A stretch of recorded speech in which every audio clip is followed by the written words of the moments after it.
პოეტისა და მხატვრის ბიეტ აფშილავას ნამუშევრების პერსონალური გამოფენა მოეწყო გალერეა ბაიაში. გამოიფინა ხელით ნაქარგი ნამუშევრები, რომლებზეც თავად ავტორისა და ცნობილი ქართული პოეტების ლექსებიდან ამოღებული სტრიქონებია მოკარგული.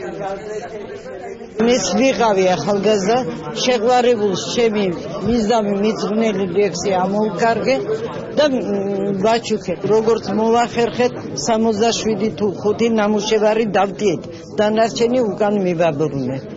300-ზე მეტი ნამუშევარი მაქვს. იმ სოციალური და ინფრასტრუქტურული ვალდებულების პარალელურად, რომელიც ჩვენი რაიონის მოქალაქეების მიმართ გვაქვს აღებული, მუდმივად ვცდილობთ უფრო აქტიური იყოს ჩვენი რაიონის კულტურული ცხოვრება.